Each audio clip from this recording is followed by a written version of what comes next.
প্রথমেই একটা বাটিতে নিয়ে নিচ্ছি 2 চামচ পোস্ত, 2 চামচ কালো সর্ষে, 2 চামচ সাদা সর্ষে, জল দিয়ে কিছুক্ষণ ভিজিয়ে রাখবো। এবার এদিকে চিংড়ি মাছগুলো বেছে ধুয়ে নিয়েছি।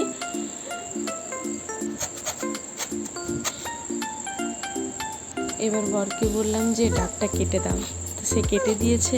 এবার ডাবের মধ্যে শাঁসগুলো ভালো করে বের করে নিলাম, সেগুলো রান্নার কাজে পরে লাগবে, এখন আর লাগবে না। এদিকে আবার চিংড়ি মাছের উপরে ভিজিয়ে রাখা মশলাগুলো ভালো করে বেটে নিয়েছি, সেগুলো দিয়ে দিলাম। এবার তার উপরে দিয়ে দিলাম লবণ, সরিষার তেল, গোলমরিচের গুঁড়ো, সবটা দিয়ে ভালো করে মাখিয়ে নেব।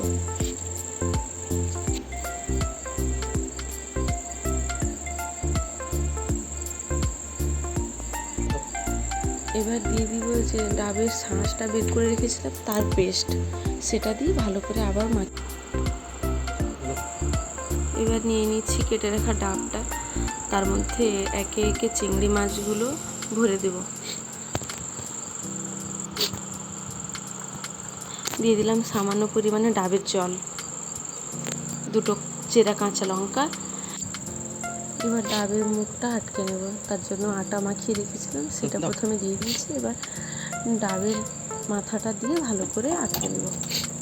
এবার গ্যাস জ্বালিয়ে দিয়েছি, গ্যাসের উপরে ডাবটা বসিয়ে হাই ফ্লেমে 10 মিনিট রাখবো, তারপর মিডিয়াম ফ্লেমে 30 মিনিট রাখবো।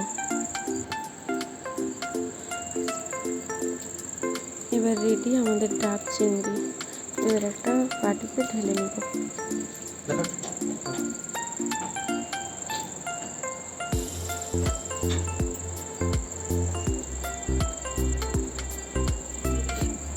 তো রান্নাটা কেমন লাগলো সবাই কমেন্ট করে জানাবে, এবং ভালো লাগলে লাইক শেয়ার করবে। চলে গেলাম একেবারে খাবারের কাছে। তো বরকে দিয়ে দিলাম প্রথমে, বর খেয়ে বলল